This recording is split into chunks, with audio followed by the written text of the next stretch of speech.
Hello दोस्तों, आज हम डीएनए की संरचना पर आधारित मोस्ट इम्पॉर्टेंट जो एग्जामिनर के द्वारा पूछे जाने वाले क्वेश्चन हैं उनको आज हम देखने वाले हैं। तो उसमें से हमारा पहला क्वेश्चन है, डीएनए क्या है। जो डीएनए है वो क्या है? तो हमारा जो डीएनए है वो है आनुवांशिक पदार्थ।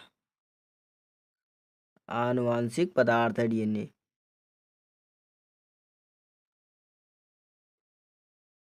डीएनए है हमारा आनुवांशिक पदार्थ है। डीएनए का पूरा नाम क्या है? तो डीएनए का पूरा नाम है डीऑक्सी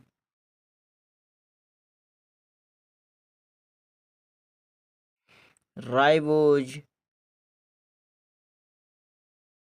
न्यूक्लिक अम्ल।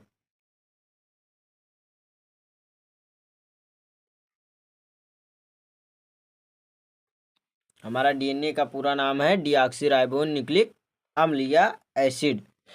हमारा तीसरा क्वेश्चन है कि डीएनए की खोज सर्वप्रथम किसने की? तो डीएनए की खोज सर्वप्रथम Friedrich Friedrich Miescher Friedrich Miescher Friedrich Miescher ने सर्वप्रथम डीएनए की खोज की। हमारा चौथा क्वेश्चन है, डीएनए की द्विकुंडलन संरचना का पता किसने लगाया? जो डीएनए की द्विकुंडलीय संरचना है उसका पता सर्वप्रथम किसने लगाया, मतलब संरचना का पता किसने लगाया? तो हैं हमारे बहुत ही प्यारे वैज्ञानिक वाटसन और क्रिक। वाटसन और क्रिक ने हमारे द्विकुंडलीय संरचना का पता लगाया। हमारा पांचवा क्वेश्चन है, डीएनए कहाँ पाया जाता है?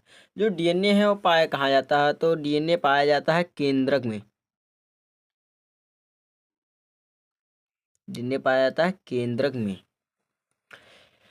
अब एग्जामिनर फिर घुमा कर पूछेगा, तो पूछेगा केंद्रक के अतिरिक्त डीएनए कहाँ पाया जाता है? जो डीएनए है वो केंद्रक के अतिरिक्त कहाँ पाया जाता है? तो डीएनए केंद्रक के अतिरिक्त माइटोकॉन्ड्रिया में पाया जाता है।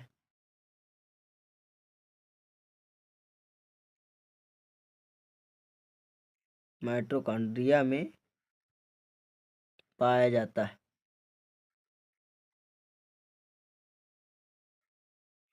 माइटोकॉन्ड्रिया में पाया जाता है।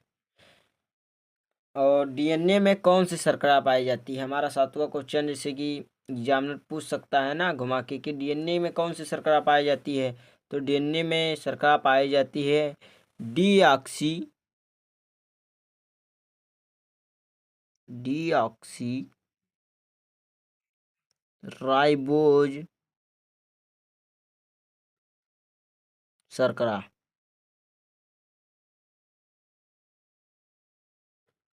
डीऑक्सी राइबोज शर्करा पाई जाती है। डीएनए शरीर में कहाँ पाया जाता है? जैसे डीएनए हमारे शरीर में नाखून में भी पाया जाता है, हड्डी में भी पाया जाता है, रक्त में भी पाया जाता है।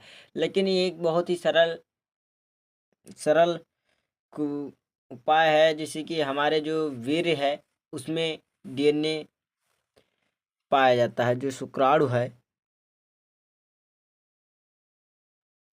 मतलब वीर्य, उसमें हमारा डीएनए पाया जाता है। इस डीएनए को हम जल्द ही ढूंढ सकते हैं और ये इससे ज़्यादातर पहचान की गई है। हमारा नवा जैसे कि पूछे जाने वाले प्रश्न में से है कि डीएनए में पाए जाने वाले नाइट्रोजन क्षार के नाम क्या है? तो डीएनए में पाए जाने वाले नाइट्रोजन क्षार, तो हम उसके स्ट्रक्चर को समझ लेते हैं।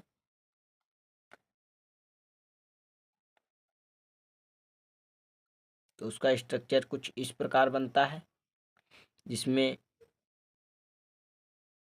ए टी डबल बॉन्ड से जुड़े होते हैं हाइड्रोजन बॉन्ड से, और जी सी ए ट्रिपल हाइड्रोजन बॉन्ड से जुड़े होते हैं।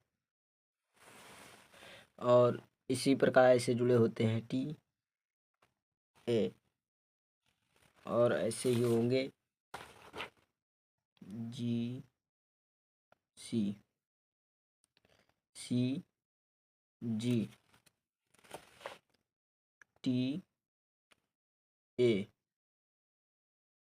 ए टी इसी प्रकार जुड़े होते हैं। तो हमारा जो डीएनए में पाए जाने वाले नाइट्रोजन क्षार के नाम, तो हमारा एक पहला हो जाएगा एडेनिन, इसको ए से प्रेजेंट करते हैं। दूसरा है थाइमीन, इसको टी से प्रेजेंट करते हैं। ग्वानिन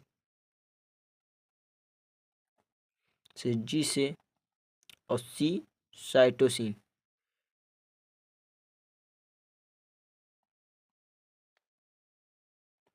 सी से प्रेजेंट करते हैं। इसी प्रकार हमारा दूसरा डीएनए में नाइट्रोजन क्षार किस बंध द्वारा जुड़ा होता, तो होता है हाइड्रोजन के जो ए डबल बॉन्ड से, और जीसी मतलब ग्वानिन और साइटोसिन ट्रिपल हाइड्रोजन बॉन्ड से जुड़े होते हैं। अब इसी में से पूछ लेता है कि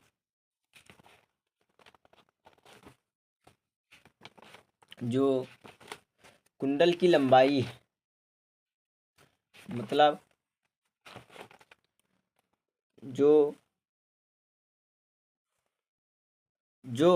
न्यूक्लियोटाइड के मध्य जो ए है, इसके मध्य की दूरी कितनी है, तो वो होता है हमारा 20 एंगस्ट्रॉम, और उसके बीच की दूरी होता है 3.4 एंगस्ट्रॉम। और हमारे दो जो 1 2 3 4 5 6 7, और इसके अंदर एक इधर छुपा है इधर, तो मतलब 10 क्षारयुग्म के बीच की दूरी होती है 34 एंगस्ट्रॉम। 10 क्षारयुग्म की दूरी होती है 34 एंगस्ट्रॉम। और इसके अंदर जो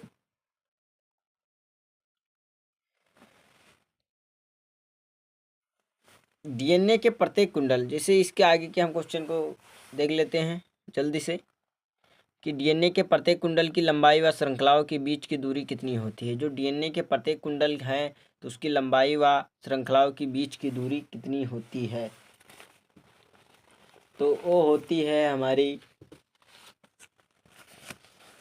यही है हमारा कि 20 एंगस्ट्रॉम। जो कुंडल की लंबाई है वो 34 एंगस्ट्रॉम, और जो दूरी है तो 20 एंगस्ट्रॉम। अब डीएनए खंड को किस एंजाइम के द्वारा बीच डीएनए को किस एंजाइम के द्वारा काटा जाता है। जो डीएनए है तो उसको किस एंजाइम के द्वारा काटा जाता है, तो हो जाता है हमारा प्रतिबंधन एंडोन्यूक्लिएज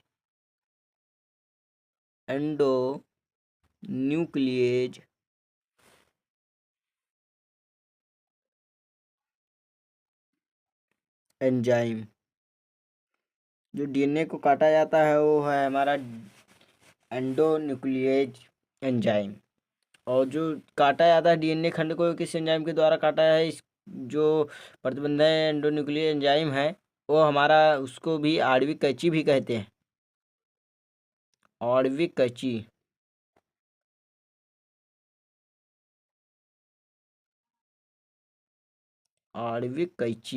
भी कहते हैं। डीएनए खंड को किस एंजाइम की सहायता से जोड़ा जाता है। जो डीएनए खंड है उसको किस एंजाइम की सहायता से जोड़ा जाता है, तो उसको जोड़ा जाता है लाइगेज एक एंजाइम है जो फेविक्विक का काम करता है इसमें डीएनए खंड को जोड़ने में, तो होता है हमारा लाइगेज। और डीएनए का कार्य क्या है, ये बहुत ज़्यादा इम्पॉर्टेंट है कि डीएनए का कार्य क्या है। अभी पूछ लिया एग्जामिनर ने डीएनए का क्या कार्य है, तो आप खड़े रह जाएंगे, बोल नहीं पाएंगे। तो इसमें ये होता है कि डीएनए का कार्य होता है आनुवंशिक सूचनाओं का स्थानांतरण तथा प्रोटीन का संश्लेषण। जो आनुवंशिक सूचना है उसका स्थानांतरण करता है और प्रोटीन का संश्लेषण करता है।